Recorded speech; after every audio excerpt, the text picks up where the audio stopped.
মনিরামপুরে তুচ্ছ ঘটনাকে কেন্দ্র করে পান বরজ ভাঙচুর সহ মারপিটের জখম হয়েছে ৬০ বছর বয়সী কাবিল সর্দার। স্থানীয় সূত্রে জানা যায়, বরজের বেড়া ঘেরাকে কেন্দ্র করে মারপিটের ঘটনা ঘটে।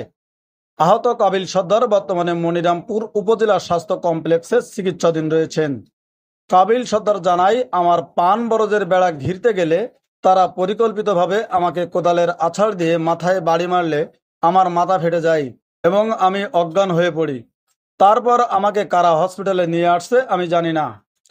আমি এই বিষয়ে মনিরামপুর থানায় একটি অভিযোগ দিয়েছি। এর সুস্থ বিচার চাই। এ বিষয়ে বিবাদী মোস্তফা দাবাদার জানায় ভিন্ন কথা। উল্টো অভিযোগ করে বলেন, কাবিল সর্দারের দুই ছেলে তাকে হাতুড়ি পিটা করেছে। ও দুই ছেলে আইসে আতুন নিয়ে এসে আমার 7টা পিটানি। হ্যাঁ, 7টা পিটাই আমার মনে কথা না, আতুন নিয়ে। মোস্তফা দাবাদারের আহত বা হাতুড়ি পিটার বিষয়টি হাস্যকর হিসেবে দাবি করেছেন এলাকাবাসীরা। এ বিষয়ে মনিরামপুর থানা ইনচার্জ ABM মেহেদি মাসুদ জানায়, আমি খবর পেয়েছি এবং কাবিল দফাদার একটি অভিযোগ করেছেন। ঘটনার সুস্থ তদন্ত করে ব্যবস্থা গ্রহণ করা হবে। বিস্তারিত ভিডিও চিত্রে।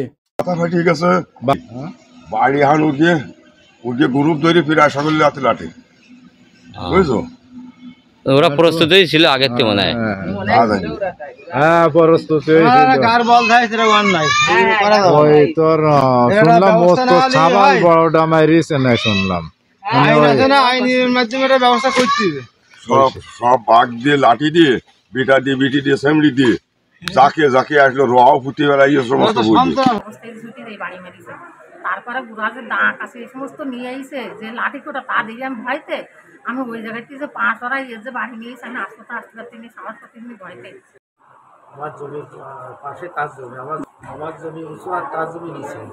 আমার জমিতে বরজ করে ওই বরজের কষা ফুটছিলাম লাইন দিয়ে আমি লাইনে 2 মাথায় পিলার ফুটে এবার কষা ফুটছিলাম।